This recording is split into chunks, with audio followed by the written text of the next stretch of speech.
My name is Nicholas Brown, and I directed the film called The Letter with Pope Francis. Well, the Vatican releases Pope Francis's wildly anticipated encyclical on the environment. La naturaleza grita. Deténganse. Deténganse. Protéger climatique. Un manque de la protection de la nature qui pousse aujourd'hui de nos populations à quitter chez nous. É perder a terra, a floresta, o grande agronegócio que está chegando aí. Marine heat waves are causing an unknown amount of death among corals. I want all the global leaders to do something to stop climate change, because if it's not going to be stopped, it's going to harm our future. Queridos poetas sociales, porque ustedes son poetas sociales porque tienen la capacidad y el coraje de crear esperanza allí donde solo aparece descarte y exclusión. Je n'arrive pas à rester tranquille. Parfois, j'ai un esprit qui voyage. O mundo vai mudar, porque o que estava encoberto hoje está sendo descoberto. Il faut lisser des liens très forts et il ne faut jamais rompre ce lien. You are my hero, you are. Che nessuno di noi è un'isola. Abbiamo tutti bisogno gli uni degli altri. Wondema, pour himbe mbada protéger l'environnement. Try to be the change you want to see in the world. We arrived as individuals with very different stories, but we all shared a dream.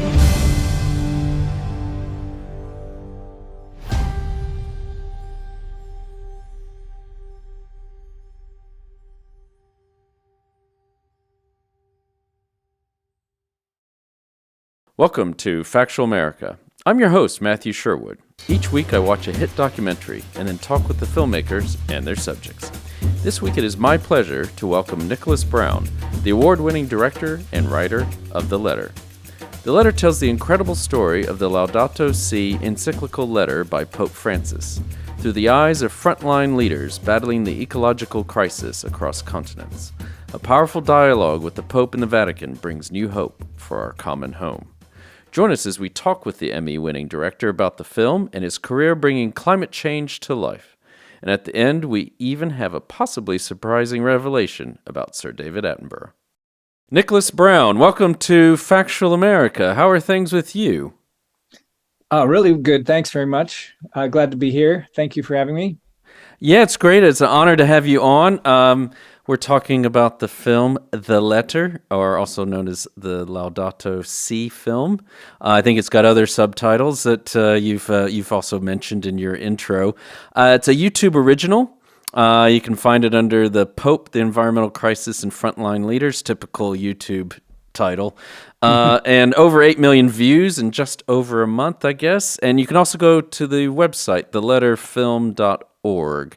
Welcome and congratulations on this this amazing film you've made. Before we as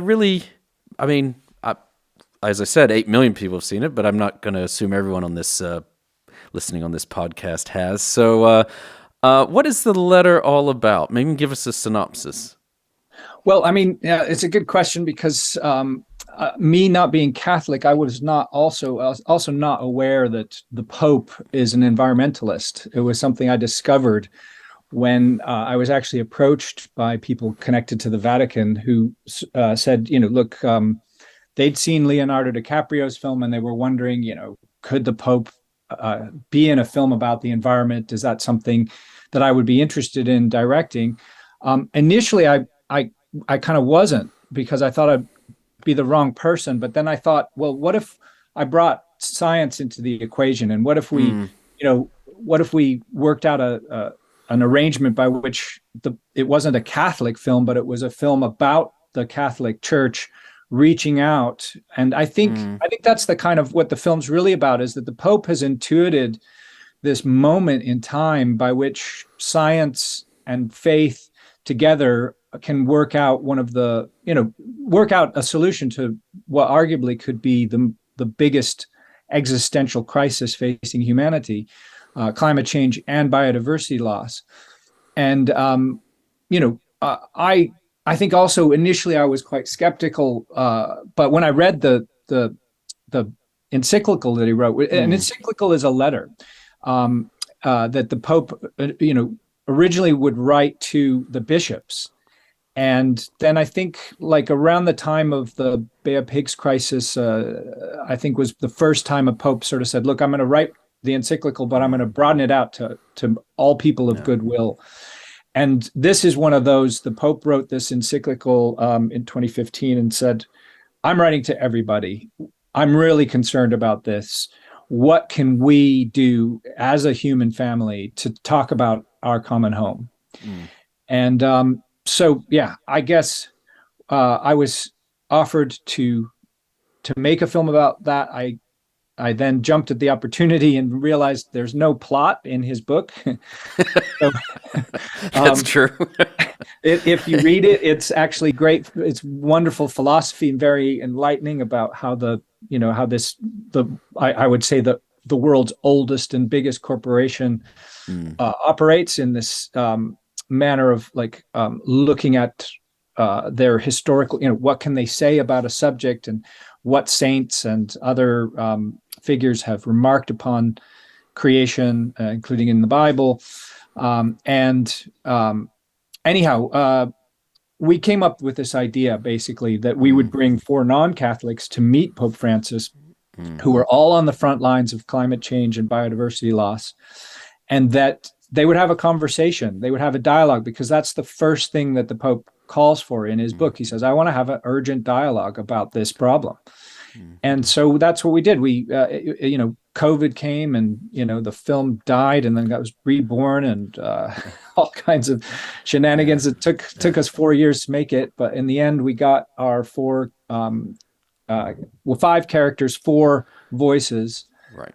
Voices of the youth, voices of wildlife, voices of the poor, and voices of the indigenous, all came to meet Pope Francis in this film. And that's the dialogue that happens. Yeah. So that's very interesting. So it was the filmmaker's idea to bring these 4 people to meet the Pope. Is that right? Yeah, pretty much. I mean, the Pope meets with people all the time, right? That's his bread and butter. He meets with. He met with Donald Trump. He met with Obama. He met with. He meets with people. That's what he does. He agreed eventually after we sort of described what we wanted to do. He agreed to meet us, and we then sort of told the backstories of these people, and the idea was that usually when the Pope meets with people, he'll meet with one focused group. Like he meets with the oil executives, and then he tells them off. Or he meets with he meets with a particular lobby that wants to kind of use his megaphone. And in our case, we wanted to have this dialogue that represented his book. So we said, you're going to meet with a lot of people from different voices, and we're going to make them the voices that are not heard, that are not represented. And you're going to use your megaphone to amplify what they're telling you. So in other words, the indigenous leader from Brazil, he'd never been out of Brazil. The representative ambassador for the poor, he'd never been out of Senegal. In fact, he didn't even have a birth certificate, let alone a passport. We had to help him get all that to even leave the country. And then we called them initially sort of voices of the voiceless, or sort of voices that could come and make their case about what it's like to be on the front lines of climate change and biodiversity loss. And that through listening, we felt that the Pope would then sort of amplify their voices. And what was the inspiration for just choosing these, as you said, the poor, indigenous people, youth, and basically wildlife, the unrepresented element? Yeah. I mean, I tried to limit the number because otherwise the film would be, 6 hours long. Right. Yeah. There are many unheard voices, but these seem to be some of the most acute ones that I think represent. I think they represent, in terms of the climate crisis and in terms of biodiversity loss, which we try to connect in the movie, the two issues are connected. These were the ones that we felt that we could tell their story and that their impact would be something that the Pope would engage with as well.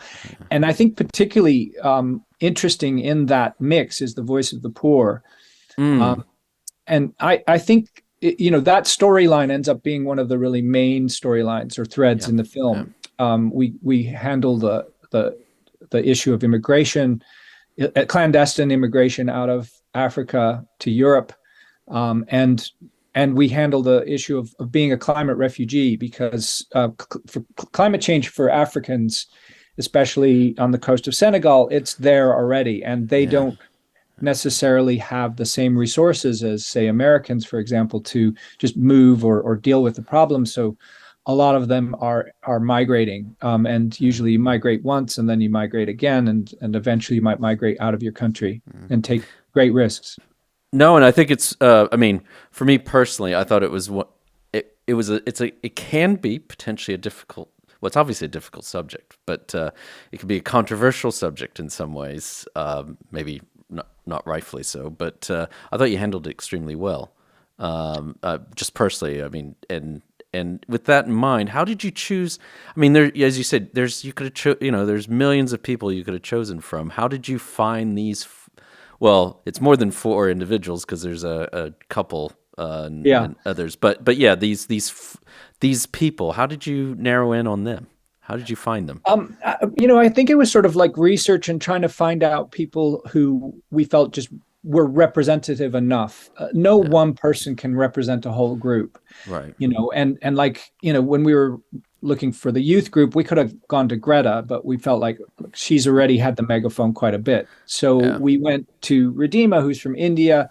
In India, you can't strike for school. Like, school is precious, right? So they're not striking. They're not doing school strike. Like they're so lucky to be going to school. They feel so privileged about it. They would never do that sort of a thing. So Ridhima has to communicate her environmental urgency in other ways. And we just thought, she's a great character. She's much younger than Greta. She was like 12 when we first met her. So we then just said, okay, that's our person. Same with the indigenous person. There are many indigenous people, and because indigenous people collectively sort of represent, they collectively protect about 80% of Earth's biodiversity now. We felt like, all right, so let's pick an indigenous person who we think is representative. We went to Brazil. We found someone who'd been kidnapped and tortured in his background and had really lived this experience directly, and could really communicate what it's like. And he was just a magnificent spokesperson, I think, not just for indigenous, but for all of the Amazon and for the biodiversity. Similarly with the scientists, Greg and Robin are people who I've worked with before. I know their science. Their science is big science. Greg is he's, I think, the youngest inductee into the Academy of Sciences. He's won the MacArthur grant, the Heinz grant. He's a genius. And his kind of, the way they do their mapping of biodiversity and the way they understand both forests and coral reefs, I thought he was like the ultimate ecologist, and could represent wildlife. He could really say to us, what if you wanted to bring the voice of wildlife out, what would they be saying to us? And then finally, with Arouna, who's from Senegal, that was a difficult one. And you could have chosen so many people. I think I met Arouna in a, he'd been begging on the streets of Saint Louis for since he was 6. And when I met him, he was at a sort of a hostel that Maison de la Guerre. It's a place where these kids are sheltered and get proper education. And within 5 minutes, we were talking about Immanuel Kant and Nietzsche. And I was like, this is kind of crazy. This is a kid who's only started his education when he was 16, and now he wants to do a philosophy degree. And he had a philosophical outlook on his own poverty. And I thought, I think you'd represent well in front of Pope Francis. I think Pope Francis would like you, and that is how we chose him. And then, what was the reaction when? I mean, you do show it. I should say a bit of spoiler alert, but you do the reaction. But I mean, what was the reaction? I mean, they must have been. I mean, I know we could go down the list, but I guess let's start with the scientists, because that must have been kind of might have been similar to your thinking as well. Well, why are we going to be? What are we going to have to say to the Pope? Yeah, well, exactly. I mean, I think that I was pleased that they liked the idea. As a scientist, you're risking your reputation if if you're in such a group of secular kind of many atheists or agnostics in the science community. Yeah. To kind of go out on a limb and say, look, I'm gonna go hang out with the Pope. I think Greg would have thought twice at first, but I kind of think he was the kind of scientist who is confident enough to kind of say, look, I know I'm not going to get assailed for my science. I might get assailed for my personality or what I do, but I'm going to take a punt on it because I think the issue is important enough. Yeah. And I think that, pretty universally scientists have applauded him for making that handshake. There are scientists, and I have dealt with science, the people in the science community who have raised an eyebrow and even kind of thought that this was a bad idea to get involved with the Catholic Church.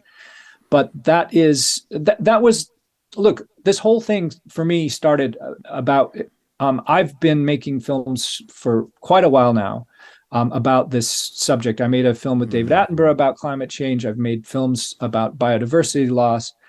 And largely I've felt I've been speaking to the same bubble all the time. People on PBS, people who watch Netflix, who can afford Netflix, people who can afford, we're kind of a group of people who, we drink cappuccino, we're in the nice parts of the city, and that's our bubble. And we talk a lot about climate change and worry about it. We're the professional class, et cetera, et cetera. Yeah.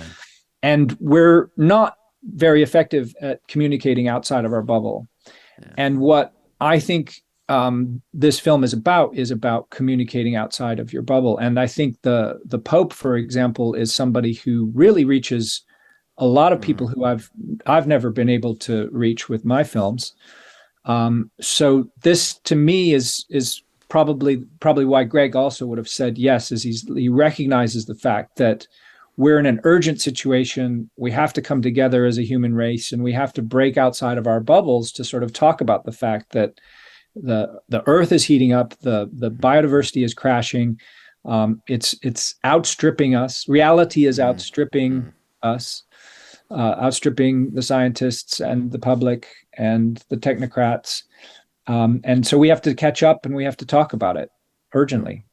Okay, I think that brings us to a really good point to give our audience a bit of an early break. So we'll be right back with Nicolas Brown, the award-winning director and writer of The Letter, YouTube original, also called The Pope, the Environmental Crisis and Frontline Leaders. At least that's the YouTube title. Over 8 million views in just over a month. And you can also, I highly recommend you also check out the website, theletterfilm.org. You're listening to Factual America. Subscribe to our mailing list or follow us on Facebook, Instagram, or Twitter at Alamo Pictures to keep up to date with new releases or upcoming shows. Check out the show notes to learn more about the program, our guests, and the team behind the production. Now back to Factual America. Welcome back to Factual America. I'm here with Nicolas Brown, the award-winning director and writer of The Letter. Nicolas, we were talking before the break about, well, besides perceptions in the scientific community and also this voice, this reach that Pope Francis has. I mean, is that one reason? Is that one reason you've released this on YouTube? Is that part of it? Absolutely. I think when we talked about making this film, it was important for us to really not put ourselves behind a paywall. So this is not a film that's going to be going the festival circuit or Oscars or awards, Emmys, all that kind of stuff. This is a film that's meant to be shown in churches or in the field somewhere out in Africa, where people who maybe have heard of the Pope, but maybe have not heard much articulated yet about the environment might watch it. And I think the movement within the Vatican, who were our partners in this, are very keen that we be able to show the film everywhere around the world without this this idea of paying for it. Yeah. The message is urgent and it should be free. I mean, if you go on the website, I see you show where there's even maps showing where you've had different public showings and things. So you've had quite a few. I mean, how does a film like? I mean, I know it's someone. Is it the Laudato Si movement that's? I mean, how does a film like this get made? Because it's you're not going to make any return. You're not going to sell it to the broadcasters. How is this? But obviously, you have to live and pay the bills. How does something like this get made? It's to be honest, and I again, I'm not religious, but it was a miracle that it got made. By and large, we had people who were either investors in the arts, like the Vatican put in no money. There was no money coming from the church at all. It was all either individuals or institutions who saw the value. We had a science institution. That science institution I can't name because they had to leave the project because people on their board felt uncomfortable. But then we had a lot of individual donors, private donors, people who were, who were just said, this is important enough to back, and let's make it. So that's how we made it, and it took it took a long time, obviously, but we got there in the end. And when did Off the Fence come on board, or were they there from almost the beginning? They were there. They were there from the beginning. They were definitely they were the production company that had sort of hatched the idea alongside a fellow who worked with the Catholic Church, and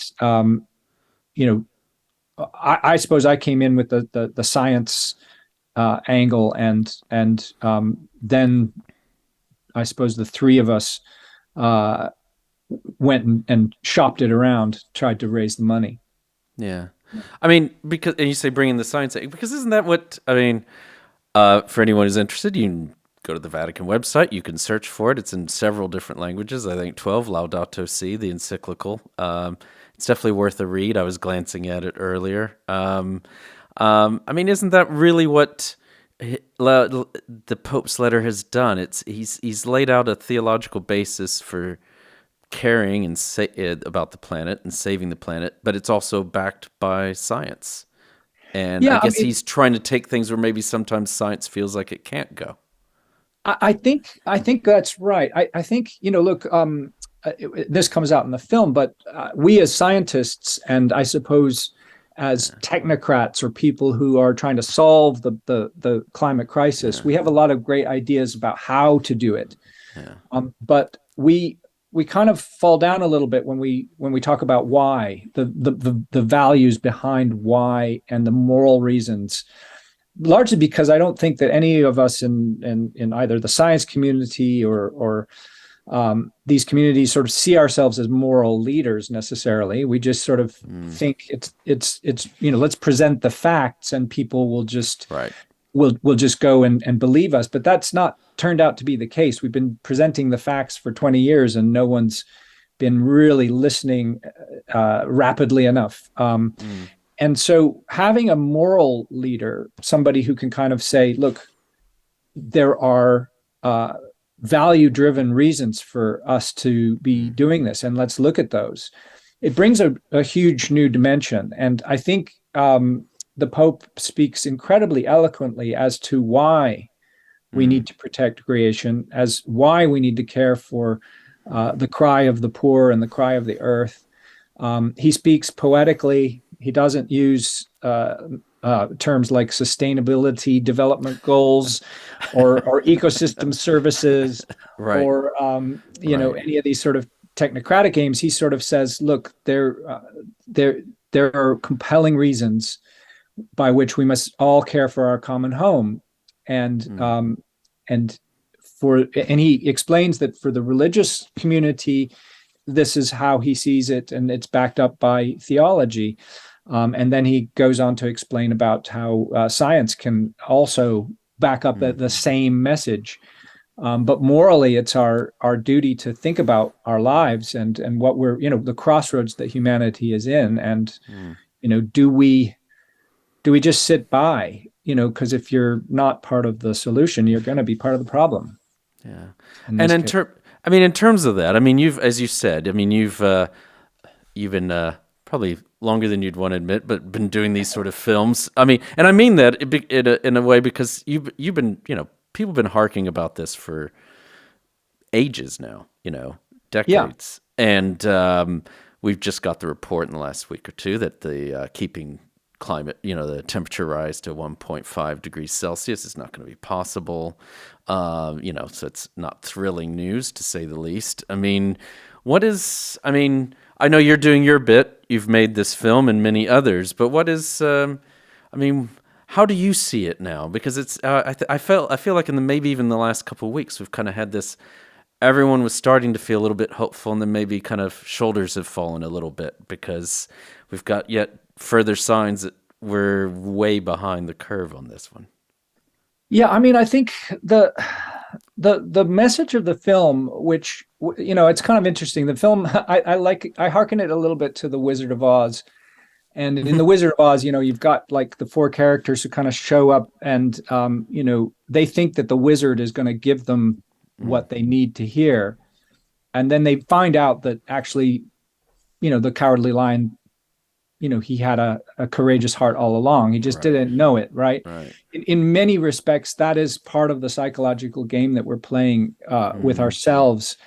And we think that hope is like an emotion, but it's not. Hope is actually about it's agency. It's about it's a verb. It's things you do, and you create hope just like you create meaning. And a lot of what Pope Francis talks about, I think, is very deep in that respect. That if you want to create meaning in your life or create hope in your life, you have to you have to do things. You have to look inside yourself. I see the whole Laudato Si project in many ways as a self-help project in which you can look at and I had to look at myself. I myself was very much a prejudiced person. I thought religious people were never going to help because they didn't believe in science. I just had that. It's a very American idea. I think that there's a split between science and religion. Yeah. And so I wrote off a big corner of the population, and through the process of making this film, I've sort of rediscovered, it's like you're fighting a war and you suddenly, you're, I don't know, Lord of the Rings, and like you're getting your ass kicked. I don't know if I can say that on here. You sure can. We've had much worse said. All right, so you're getting your ass kicked, and then this other army comes over the hill to help you. Right. And that's what this idea is about, reaching out to the religious communities. There's a lot of faith-based communities who really do care deeply about the environment. And, we now need their help, and we now need to kind of talk more about how we work together.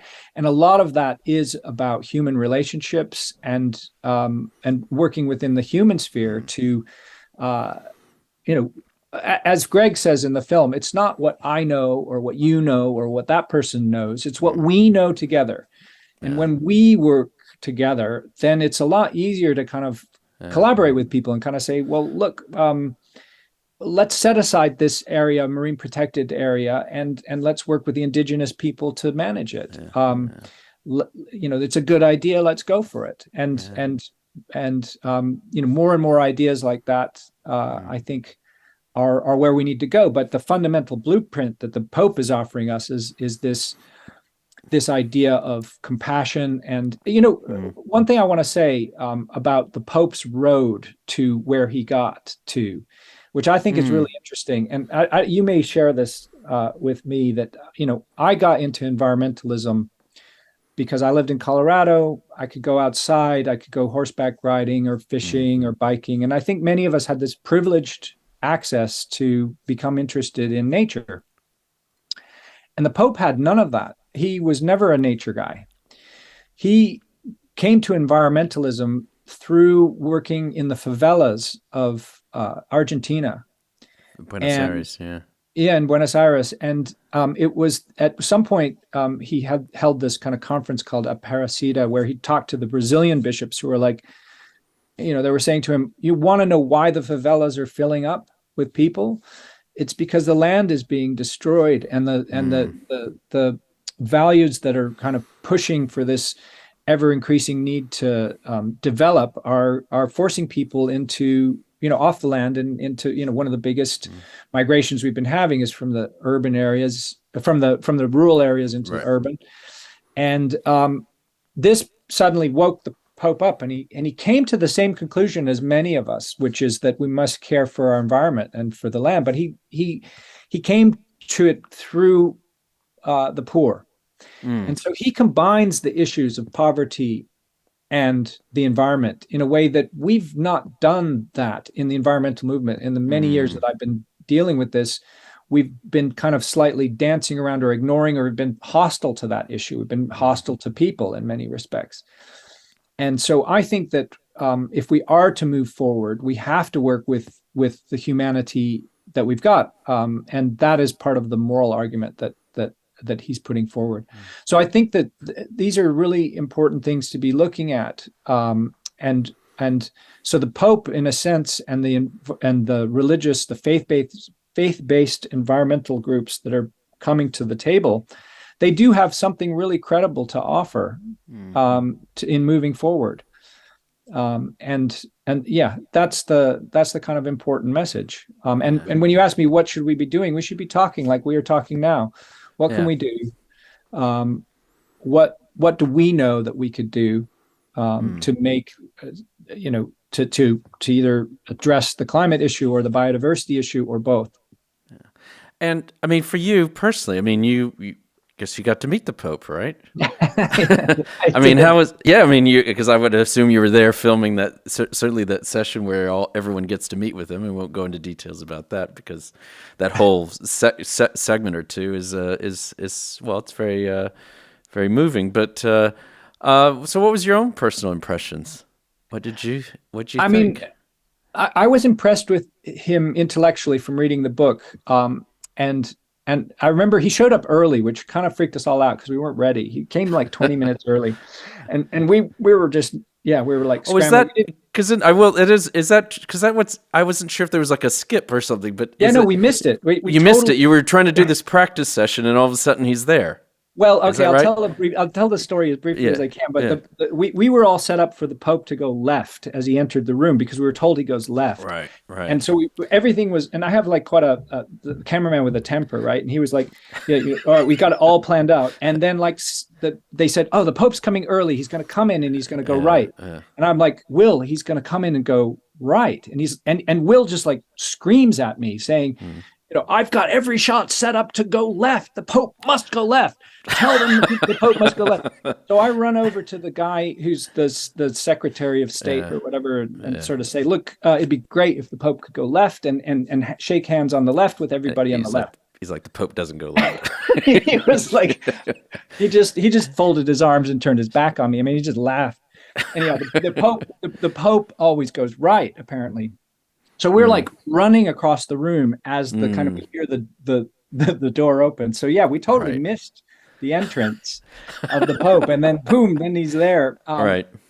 But I have to say, then it's a magic moment for all of us because he comes in and he is so present and so humble, and he comes and shakes everyone's hand and looks them in the eye. And it didn't matter. Like he did it to the cameraman and the sound man and the tech ops. And, he just is going to address everyone in the room as an equal human being. And he just exudes this ability to listen that is very, very compelling and powerful. And I'd watched kind of Fernando Meirelles' film, the Two Popes, and I felt the reality of that. That he is in some ways he's a reluctant pope, and then all the better for it. He's there to do good for beliefs and values, and he has stripped away. He doesn't wear the gold frippery. He's not higher than thou. He takes his status and puts himself, if anything, like lower status than you, and makes you feel great. And that's a really powerful statement from a leader. And yeah, I was really impressed with him. Very, very impressed. And I'm just curious, because you have to condense it, obviously, but how long did he meet with you all?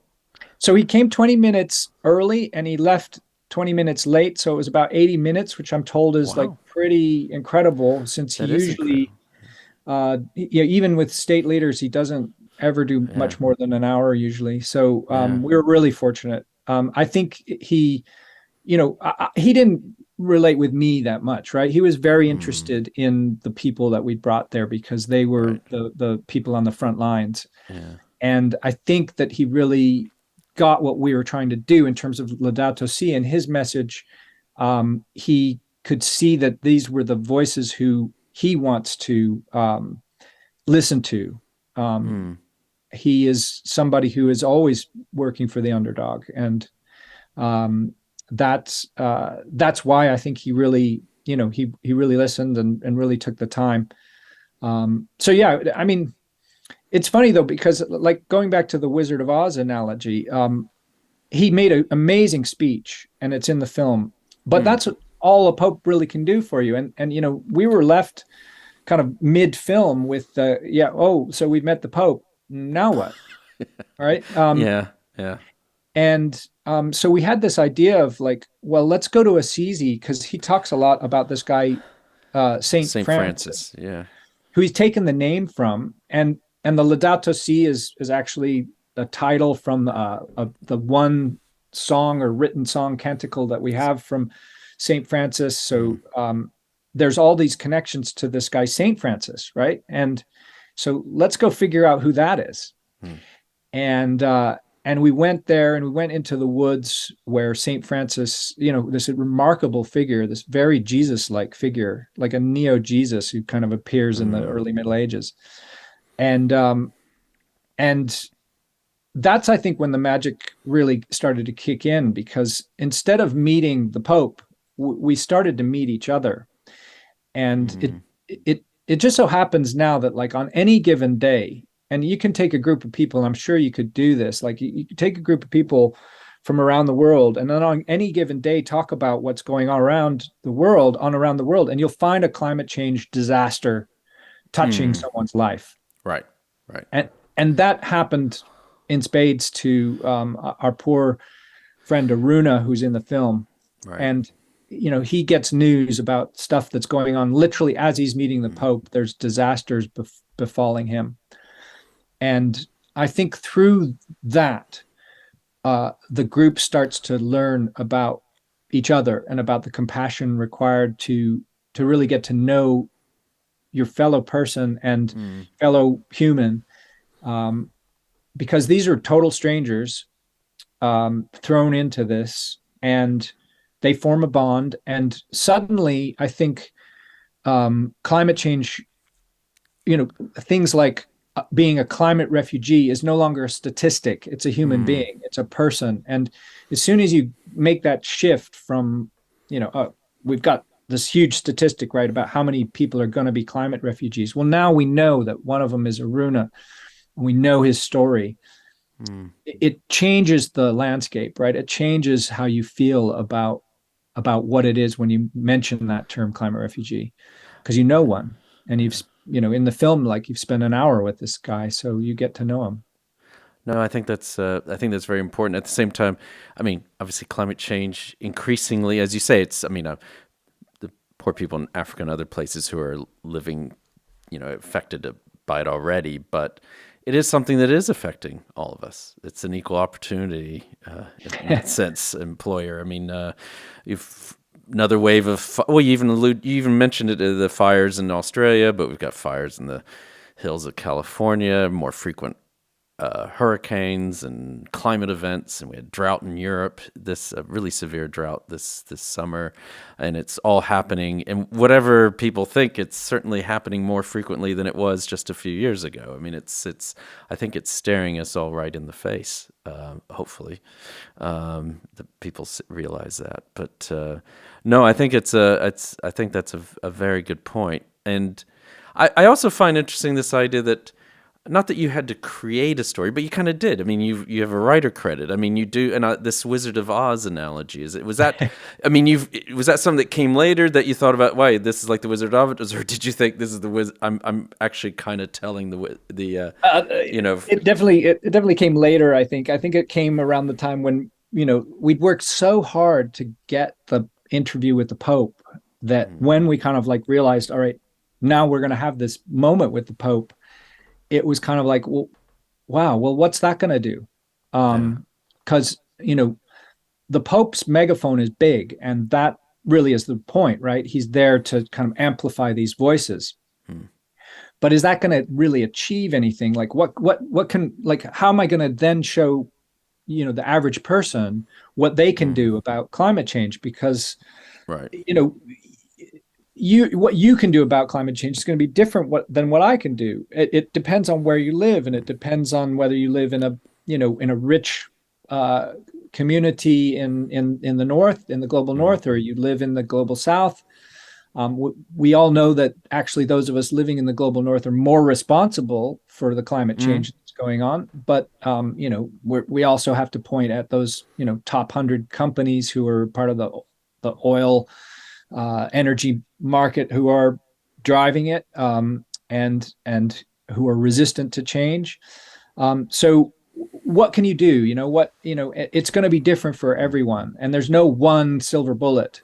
So really, what could we offer in the film? And the Pope offered a great speech, but it was, again, more emotive stuff. And it was when we had our characters come together that we're demonstrating, I suppose, the real message, which is, having compassion to not other somebody, to look at somebody who may be from very different walk of life, and to connect with them, and then to share your knowledge and pool your kind of both your compassion and your energy, and to form a bond, form a family. I think that's very much the kind of message point. It's sort of a software thing rather than a hardware thing. It's not like go out and do solar panels. Yeah, do solar panels if you can do solar panels, but do what you can with your fellow human beings. Reach out to those people, form a group, and with each of us probably has 100, 150 people that are in our orbit that we might know. Within that there are relationships that you can capitalize on, that you can use to do something good for the planet. And I think that's the point. That's the message. Well, and I think that's a message well worth listening to. So, so thanks for making it. And on a personal note, one thing I hadn't really appreciated was with Saint Francis, the language. I mean, I will just briefly mention this, but the language that he used in the 13th century to describe nature and everything. It's very, very interesting, isn't it? Like Sister Earth or Mother Earth and things like that. It's very, very.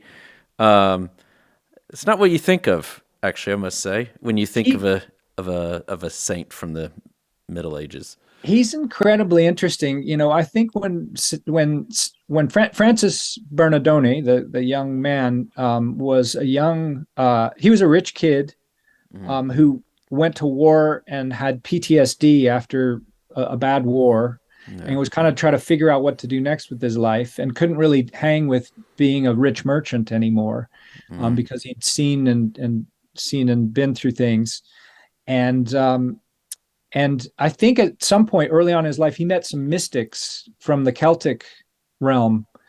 And, they blended a little bit of that, the Christianity was there and the Jesus is really very much a focus of his theology. But I think there's a mysticism that comes in there as well, where clearly he goes out into nature, he sleeps in a cave, he kind of pushes himself to a level of discomfort to kind of get closer to nature, to God, whatever it is, the mystery of life. And he gives up this, it's very much like the Buddha story too, it's like Siddhartha or something, he's like, he like walks out of the temple of riches and kind of tries to confront experience full on and get close to nature. And he finds himself, ultimately he finds himself in this position where he needs healing, and he meets a leper actually, who he wants to help this leper who falls down. He doesn't know he's a leper. It's a guy who falls down. He goes to help him and realizes it's a leper, and he goes, "Oh my God, I'm so grossed out, and I don't know if I can touch this guy or help this guy." But then he realized, well, why did I have that reaction? And he suddenly realizes that if by helping this person, I'm going to kind of help the world become a better place, that healed him. That healed his PTSD. And so it's this blend of being a nature person and a person who loves the unfortunate, the poor, that makes a really heady mix. It's that mix of nature and poverty that strips away values. And we see it in, whether it's in Buddhism or it's in, movies like, the Krakauer one, Into the Wild, right. McCandless burning his money and kind of going out and having that kind of nature experience and connecting to the earth or to fellow humans. It's a powerful story, the St. Francis story. And I definitely, there's not much written. It's more about actions, and it's really interesting when you kind of dig into that story, how powerful and potent it is. I didn't really even realize it. I was growing up in Colorado, and St. Francis is the patron saint of Denver, where I was born, and the patron saint of Colorado, he's like, and he's San Francisco. He's all over. He's like he's ubiquitous and kind of an alternate Jesus figure with a green agenda. And well before our time, certainly. Or in his time. I mean, it's just it is amazing. In 2006, working with David Attenborough, we were both discussing the sort of subject. And I think both of us felt, I don't want to put words in his mouth too much, but I think he was very much like me, didn't want to go out fists swinging saying climate change is real. We wanted to kind of sit back and go, because I think we were both kind of the opinion, my brother's not a professional, an amateur meteorologist. And he would also sort of convince me that, like this, the likelihood that humanity could affect something as big as the atmosphere just seems far-fetched. Should we not wait and really think about this? And, and it was a guy who was, the guy who convinced David was a guy named Bob May, who was at the time an Australian chap who had won a Nobel Prize, I think, or something. He had done population studies and stuff, and he really knew his stuff. And he sort of said, look, from where I sit in the science community, the signal has risen clearly above the noise. We need to look at this very carefully. And we spoke to glaciologists, to people studying the Amazon, to people studying fires, to people studying coral reefs. And all of them were starting to say, look, independently, I'm seeing the signal rise above the noise. And at that point, we had a debate, like, does David do a last piece to camera or not? Does he nail his colors to the mast? And initially he was like, oh, I don't, I don't know. And in the end, he decides to, and he quotes the Bible. he Really? says, yeah, he goes in and he did this speech. I wrote a speech, and he was like, he looked at it and gave me one of those looks like, yeah, this isn't very good, Nick. Give me a second. I'll write something that's worthy of me. And he went up to his office, came back down about 10 minutes later, says, you got one take, let's go. And we shot this take, and he said, basically, we have sowed the wind, and now we're reaping the whirlwind, which is a biblical quote. And he was talking about climate change. And I remember at that point, I thought, okay, this is going to be interesting. And sure enough, that as soon as it aired, nightly news was like, David Attenborough believes in climate change. Let's get him on. Let's get him on. And it was kind of a thing. I remember that was like a turning point. Right before the World Cup, everyone was talking about it for like a week. Oh my God, climate change is real. And then the World Cup happened, and everyone forgot. But for a week, at least, there was a moment in 2006 where we were all like going, okay, this is real. And at that point, what? This is how silly I am. I was like, oh, done climate change, made that movie, can move on. Right. And then I just realized, like, no one's, like, people aren't listening. This is like not changing. And I realized ever since it was not long after that I realized I don't want to go to Hollywood. I don't want to film. Before I thought, eventually I'll be doing the new Star Wars or my own movies with dramas and famous actors. And now I'm like, look, there's only one issue that I need to be worried about. Two issues, they're twin, and that's climate change and biodiversity loss. Yeah. And that led to the letter. Yeah. Yeah. Wow.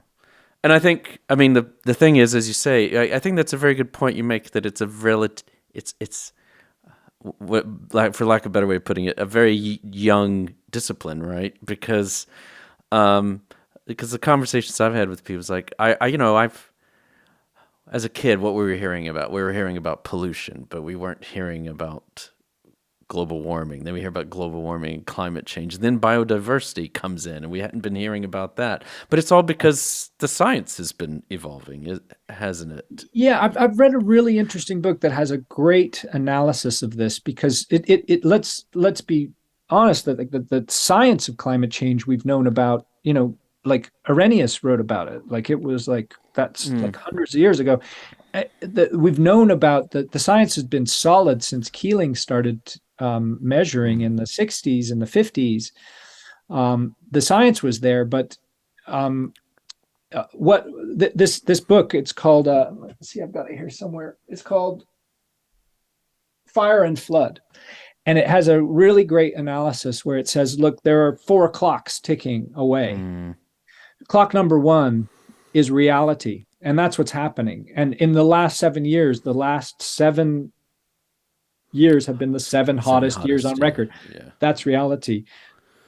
What happened in Pakistan, that's reality. The melting of the glaciers in Antarctica and the Arctic, that's reality.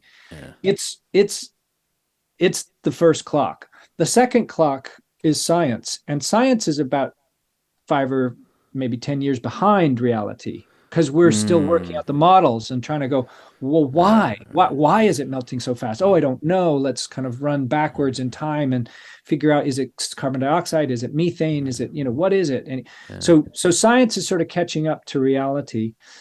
The public, being the third clock, we're like 10 or 20 years behind the science, because we don't understand the science, and it's not being that well explained to us. And filmmakers like myself have been slow off the bat to kind of really be able to get our head around an invisible gas that you can't smell or taste and you can't see, and and then like the fourth clock is the financial markets and the kind of politics combined. And if you think about who the politicians and the financial markets are listening to, they're listening to the public. They're not listening to the science or reality. They want to know where the market goes and who's going to, like, so they're chasing the wrong clock. And it's only now that the insurance industry is starting to look at reality and going, oh God, we can't pay for this. Yeah, exactly. Holy shit. Like what happened in Australia, we can't pay for that. Like we can't, you were insured for this, but that is like a lot of money, because a lot of money went up in smoke. And so the insurance industry is starting to kick in. And so now that some parts of the financial market are starting to look a little bit more towards the science, at least. But all of us have some catching up to do when it comes to reality, and reality has been like ahead of us at every stage of the game. Like, who would have predicted Pakistan flooding like that? You know, if you could have predicted that, you know, I mean, who could have predicted? Like, I made another film about you know, things like Brexit and the immigrant crisis and the Arab Spring. And those things are political, but they do have roots in the droughts that affected the grain markets. Yeah. And you know, like Egypt, when Mubarak was toppled, it was the three things they were shouting were bread, justice, and freedom.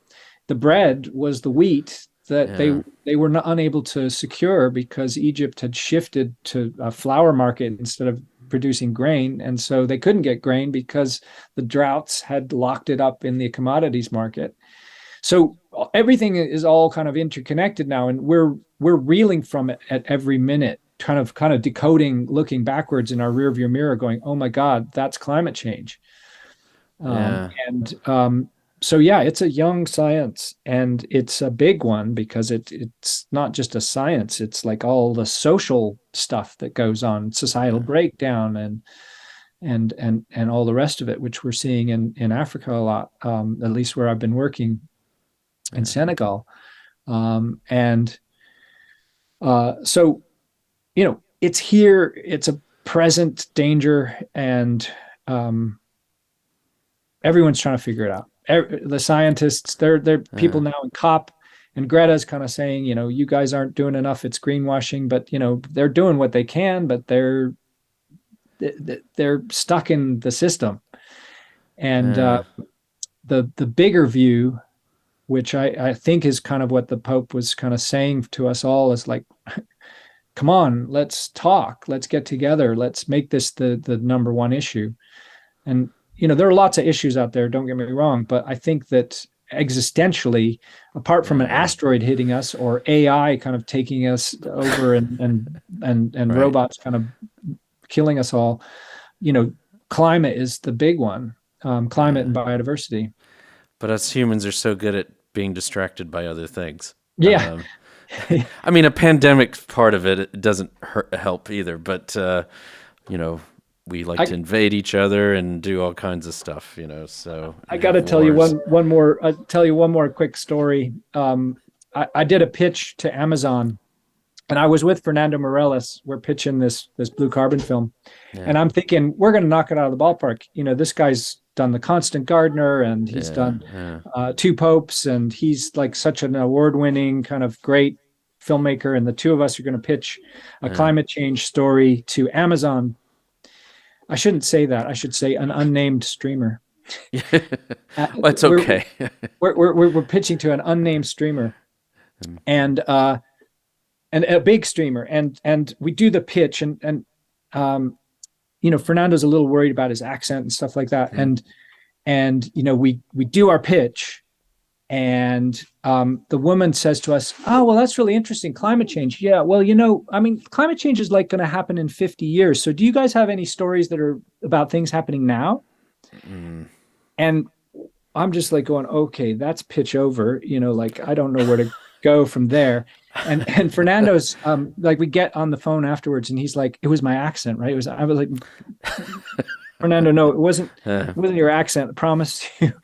Like, our world is screwed up if like the head of commissioning docs for this major streamer thinks that climate change isn't going to happen for 50 years. We're in trouble. You know, people we're in trouble. We got to get better at communicating this, and a lot of people have written really eloquently about why it's so difficult.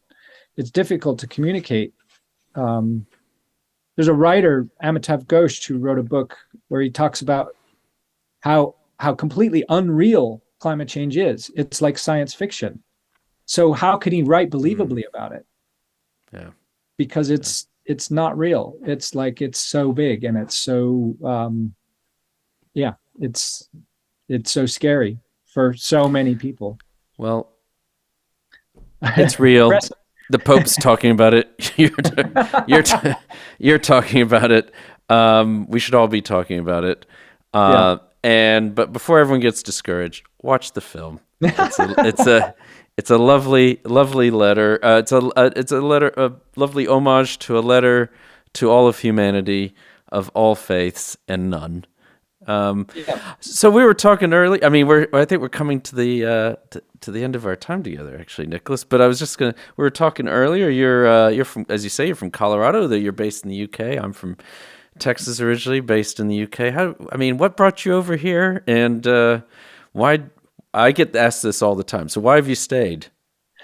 Well, I was brought here by marriage, and I stayed because of marriage. But I have to say also that in terms of, when I started to, when I showed up at the BBC for the first time, I remember that was a little bit like, I imagine like an actor going to Hollywood and seeing the Hollywood sign, for factual documentary. The UK had a very powerful hold over me, and I was, really excited to be here, and eventually, was just fortunate, got to work with David Attenborough, got to work with various idols of mine. And so in terms of like a factual thing, it factual programming, film, television, the UK has been a great place to actually work on a lot of things in the US as well. I do a lot of stuff with PBS. And it's I guess it's that cross-pollination in between, the little island and the big land, that has it's been a very fertile for all kinds of film and television, all the kind of No, definitely. But it's not just nature, but especially nature. It seems like the UK, especially when it comes to nature docs and environmental, as you say, I guess Attenborough is part of that, but it does seem to lead the way. It's an interesting one. I think, I don't know how you feel about this, but the thing that's always surprised me the most about this country is, because people always ask me about visiting the UK or whatever, and I'm like, well, it's not the cities, it's the nature here is the most underrated element, I think, of this country sometimes. People don't realize how beautiful Britain is.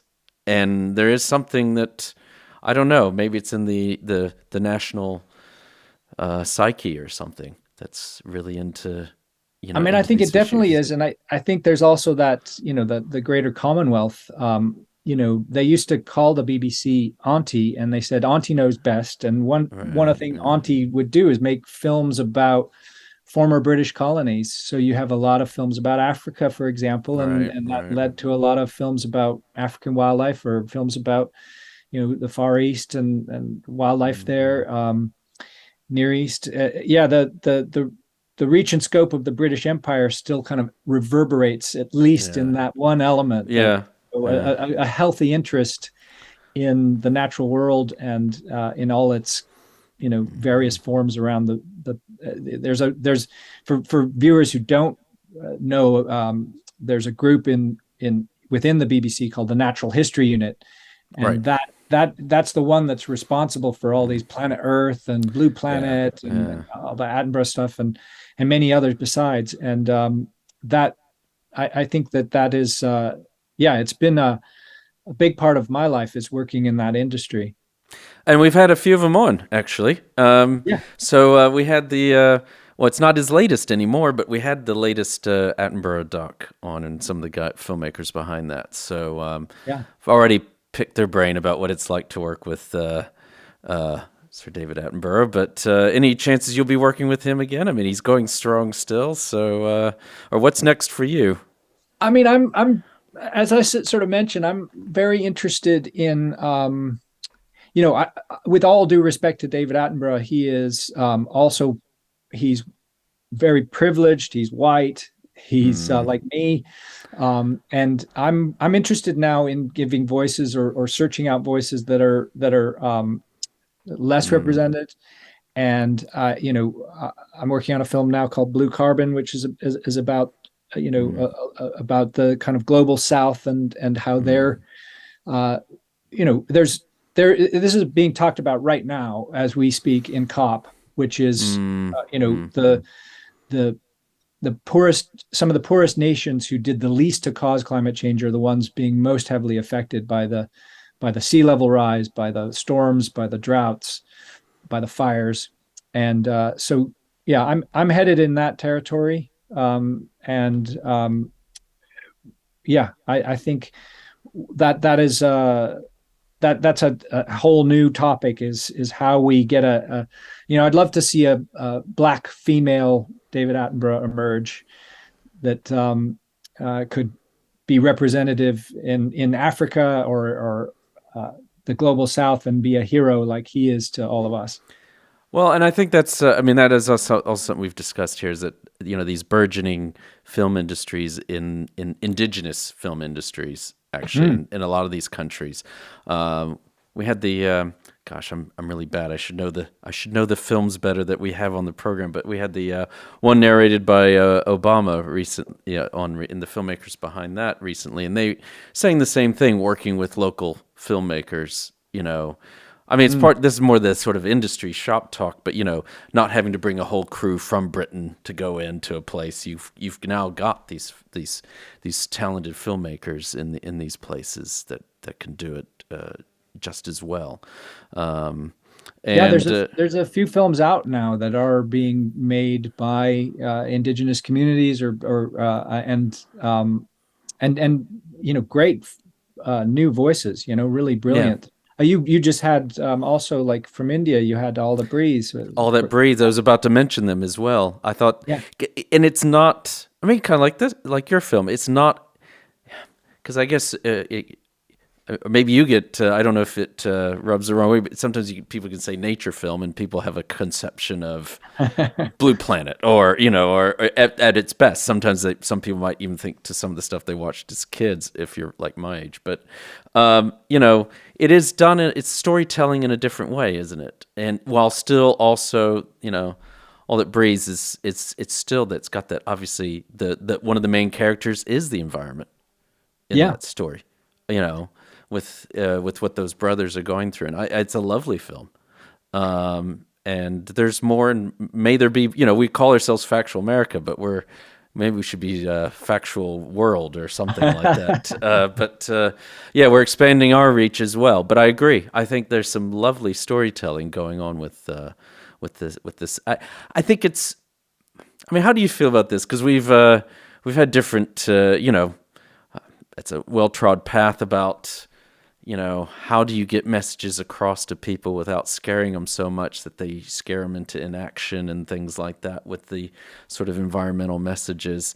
And to me, it seems like another great way of kind of getting the message across. That it doesn't have to be pound on the head with a hammer type stuff. You can, there's a story here, and it's a compelling story, and it's character driven. Let's face it, what's driving the story is this. In this one, in the case of the film we're talking about, the horrible environmental conditions of Delhi. Yeah, I think it's a brilliant film, and it represents, I think, again, that you could argue that trying to save birds in Delhi is a little bit like Don Quixote charging at windmills. As the population grows and the pollution gets worse, and I think that heroism is standing up even when the future looks bleak, and that genre of wildlife documentary, if it's just pure wildlife and it just tells you that the wildlife are doing fine, it's doing a disservice. I think what we need to do is inject the truth, and that is that humanity is now, as kind of mentioned by the Pope, I think, is that dominion this terrible phrase in the Genesis, probably mistranslated, but it's something that it's Right. I always balked at it. I remember, like, oh God, like God should not give us dominion over the creatures, because that sounds like we just can use them and abuse them as we want. And the Pope actually in Laudato Si mentions that that's a kind of a misreading, that the real idea of dominion is responsibility. We have responsibility. Right. And now more than ever, we are responsible for, we control the air, we control what's in it, we control the environment, we control what's in the seas, we control what's on land. Through our actions, we're pervasive. You can't go to the top of the Rockies where I grew up and not find plastic in the snow. So really now it's about that idea of, we put ourselves back in that picture, and we find the hope by trying to do something better, trying to make the world a kinder, better place for the future generations, because climate change, as it is already, is going to affect future generations of humans, not just the current ones. For if you believe the chemists, the CO2 persists for a minimum of 200 years up in the atmosphere. So that's a bleak message to give out. But if you have people who are using their agency, finding agency to do something about it, that's the story worth telling. Well, thanks for telling it, and thanks for giving. Thanks for your thoughts on this, and also channeling the Holy Father in a way as well. So it's maybe unwittingly or not, but thank you so much, and it's been a pleasure having you on Factual America. Really have enjoyed it, and Nicolas, best of luck with your next projects, and hopefully we can have you on again sometime. Great, thank you so much. All right, thank you. Just to remind our listeners and viewers, we've been with Nicolas Brown, the award-winning director and writer of The Letter, Laudato Si film. It's out this year, a YouTube original. So just search for it on YouTube. You'll find it's the first thing that comes up, along with some of the trailers. Over 8 million views, and counting. It will go way up further, I'm sure. And also the website, which gives you something we haven't really discussed that, but tells you more information about these issues that we've been discussing, and that's theletterfilm.org. Thank you again, Nicolas. Thank you. I also would like to thank those who helped make this podcast possible. A big shout out to Sam and Joe at Inner Sound Audio in York, England. A big thanks to Amy Ord, our podcast manager at Alamo Pictures, who ensures we continue getting great guests onto the show and that everything otherwise runs smoothly. Finally, a big thanks to our listeners. Many of you have been with us for 4 incredible seasons. Please keep sending us feedback and episode ideas, whether it is on YouTube, social media, or directly by email. Please also remember to like us and share us with your friends and family, wherever you happen to listen or watch podcasts. This is Factual America, signing off. You've been listening to Factual America. This podcast is produced by Alamo Pictures, specializing in documentaries, television, and shorts about the USA for international audiences. Head on down to the show notes for more information about today's episode, our guests, and the team behind the podcast. Subscribe to our mailing list or follow us on Facebook, Instagram, and Twitter at Alamo Pictures. Be the first to hear about new productions, festivals showing our films, and to connect with our team. Our homepage is alamopictures.co.uk.